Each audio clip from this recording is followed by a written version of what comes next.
माढा लोकसभा मतदारसंघानं भाजपला विरोध चालली. विधानसभाच्या वेळेला पण हे जे काही मतदारसंघ होते भाजपच्या विरोधात गेले. आता सुद्धा तेच चित्र आहे. नाही नाही, हा जिल्हा लढाऊ जिल्हा आहे. पालकमंत्र्यांनी म्हणजे पालकमंत्र्यांना अक्षरशः ज्याही पद्धतीनं काल परवा मी ते दिलीप मानेंची मुलाखत ऐकली. मी 6 महिने संघर्ष कसा केला आणि त्या भाजपमध्ये पोहोचलो. भाजप म्हणजे आता काय आहे, एक पोलिसांची जेल आहे आणि एक पक्षाची जेल आहे. पक्षाच्या जेलमध्ये जाण्यासाठी लोकांची रांग लागलेली आहे आणि जेलमध्ये जाऊन हे लोक करणार आहेत काय.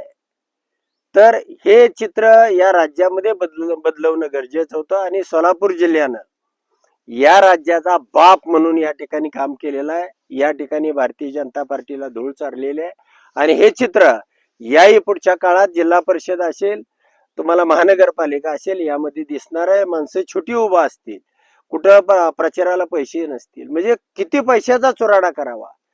300 कोटी रुपये पालकमंत्र्याचे वाया गेले. शेवट अकलूजला 5 मताला 1.5 लाख रुपये. म्हणजे काय त्या पैशाचा महापूर कसा असतो. म्हणजे 30,000 रुपयाला एक मत.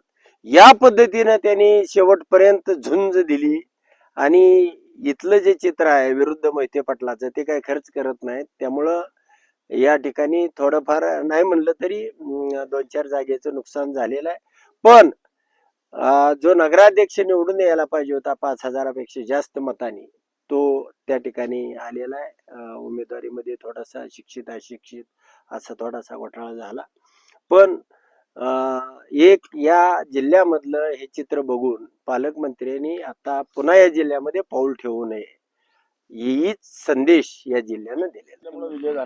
हा 100% मशीन मध्ये सेटिंग नसल्यामुळे मी ते स्वतः तपासल्यामुळे, मी इथंच नाही तपासलं, मंगळवेढ्याला तपासलं, पंढरपूरला तपासलं, प्रत्येक ठिकाणी मी स्वतः तपासलं.